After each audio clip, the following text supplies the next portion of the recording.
A mentally unstable woman, after getting dragged through the mud in a tumultuous divorce, came to a realization she would have to move to Missouri. She so adamantly did not want to do that instead she would do the unthinkable.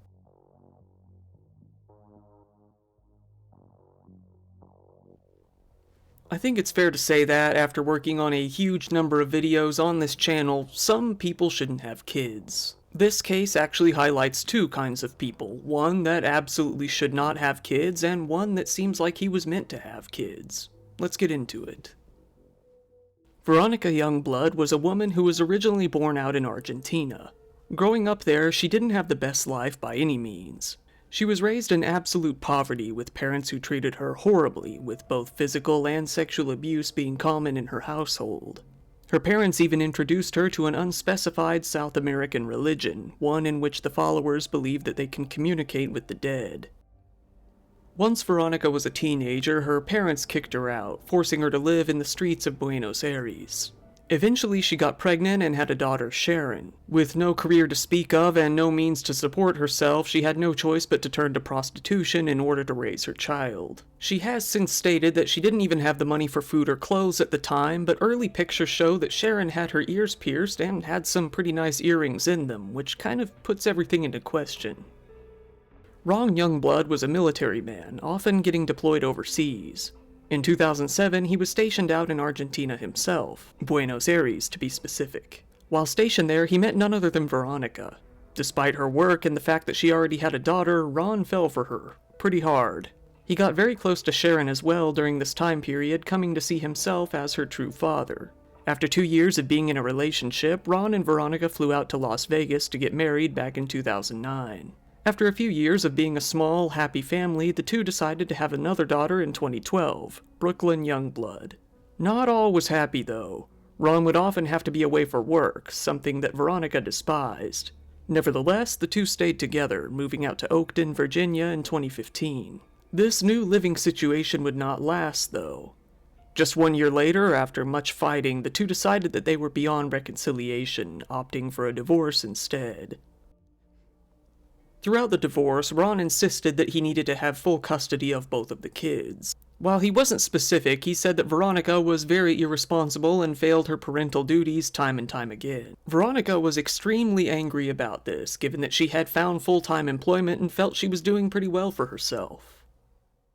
While in the process of divorcing, the two parents still lived together, creating a very awkward living situation. Ron and Sharon were still very close. She fully saw him as her father, even making this Father's Day collage that Ron still cherishes to this day. Sharon actually grew distant from her mother, on the other hand, after having what the media has described as a fragile relationship with her. Brooklyn, however, was still very young, too young to understand any of what was going on. Ignorance is bliss, after all. A big problem soon arose, even bigger than the divorce. Due to Ron being relocated for his Navy job, he was going to have to move out to Sedalia, Missouri. Given that he had custody, the kids were going to come with him. Veronica was furious. She was extremely reluctant to move, outright refusing to ever live in Missouri. She was so outraged that in both April and June she petitioned for primary custody of the kids, saying that she now had full-time employment and was in a much better mental state than before. However, the court didn't budge. Ron was still supporting not only the kids, but Veronica, his ex-wife by this point as well, even housing her. Veronica debated on moving to Missouri in the end, but scoffed at the idea. At the very last minute, she changed her mind. August 2018. Veronica began to come up with a plan so sinister that it would go on to ruin the lives of so many people around her. Just 2 days before the family was all set to move, a judge approved of Ron taking both the kids with him, regardless of whether or not Veronica decided to come along. Veronica went out and bought a gun. She wanted revenge. Nuclear revenge. Ron had to go on a trip for work, leaving the two kids behind to stay with Veronica. Little did he know he would never see these kids again, and he would go on to regret leaving them there for the rest of his life. Out in their McLean, Virginia apartment, Veronica gave her kids some melatonin gummy bears to help them get to sleep, a deeper sleep. She didn't want them awake for what she was about to do. Once the two girls seemed to be asleep, Veronica pulled out her gun and aimed it at them. She shot her infant daughter, Brooklyn, in the head, killing her instantly. Sharon then awoke, likely from the noise. Veronica aimed the gun at her as well. Sharon began to pray, saying, "Mommy, we're going to die tonight." Veronica told her, "I'm going to take you to see God," and pulled the trigger. She shot Sharon in both the back and the chest. Sharon didn't die, though. She was still clinging on to life. She grabbed a nearby phone and immediately called 911, begging for help. She told emergency services that her mother had shot her and that she didn't want to die. She had gone into the other room to call Ron, telling him in a cold-blooded tone, "I killed Brooklyn, I killed Sharon, and now I'm going to end myself," saying that it was because she hated him so much. Ron has since said, "Those girls were leverage to her, leverage to get what she wanted from me. She obviously knew those girls were the most important things in my life. She saw that she had no more tools to use against me, so she decided to get rid of them." Although he knew that Veronica was extremely bitter after their custody dispute, knowing that she had quite the temper, he never thought she would ever do something like this, adding, "I wouldn't put it past her that she would try to do something to me, but I never thought she would have done something to the girls." After a short while, the police and an ambulance arrived to the home. Sharon was still alive. They put her into the ambulance and rushed her off to the hospital, where she remained in critical condition. Veronica, though, had already fled the scene. Veronica was caught about 1 county over not too long after she ran. The police recovered the gun used in the murder from her car, arresting her there on the spot. She was thrown into custody and held without bond. Sharon then died in the hospital, despite struggling as hard as she did. Veronica was thrown into an interrogation room and urged to explain herself. "I don't know how to explain it. Something exploded in my mind," she said, speaking through the help of a translator. She told the detectives that she planned to kill the kids and herself after this custody dispute. Buy a gun and kill my dad and me. So, to buy a gun and kill your daughters and yourself? Yes. Veronica flat out admitted to investigators while being recorded that she killed her kids, saying that she deserved the death penalty.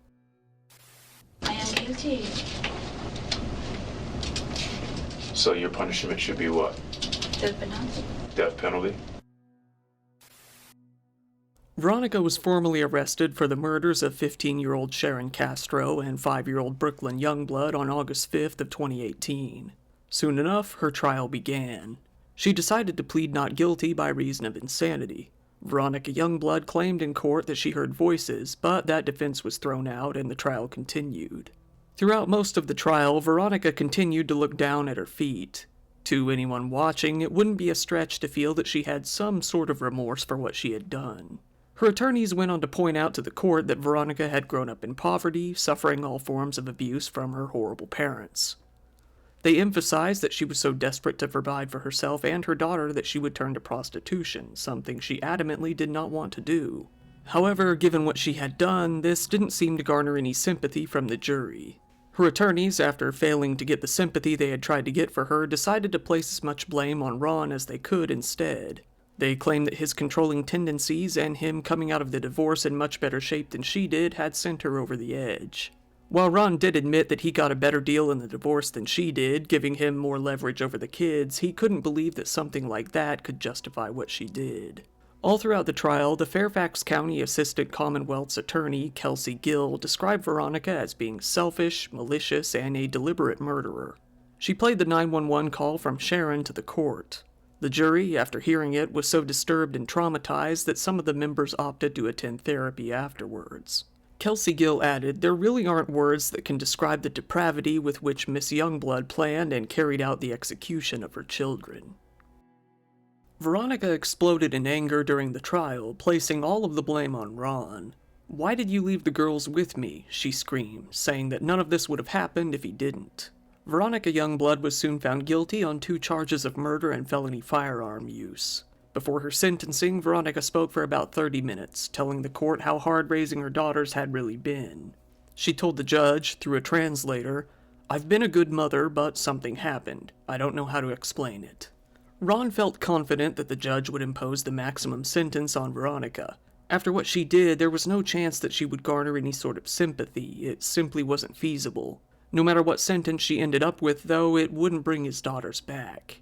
He would be forced to mourn them for the rest of his life regardless of what happened. Veronica was sentenced to 78 years in prison. She exploded in rage once again, running up to the front of the courtroom.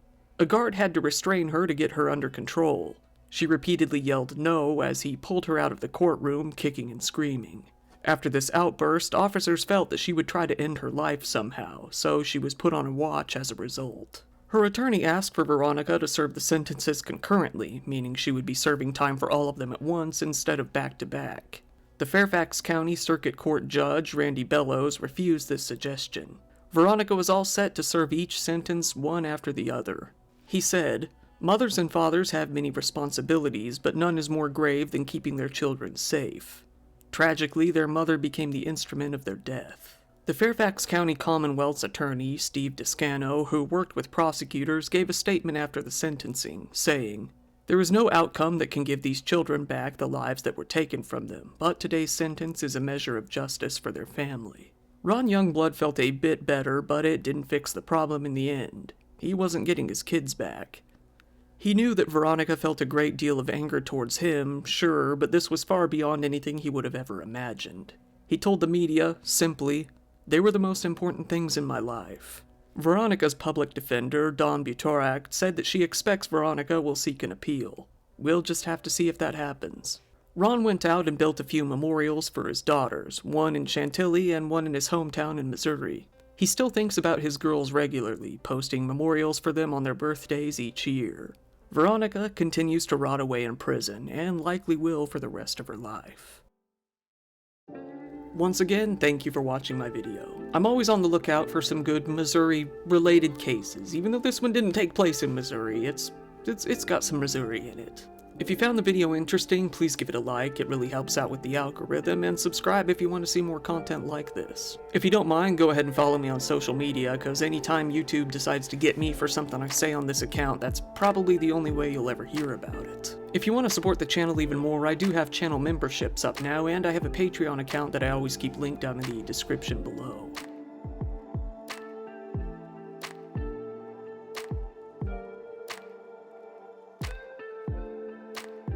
This has been your host, Kyle. Thank you, and good night.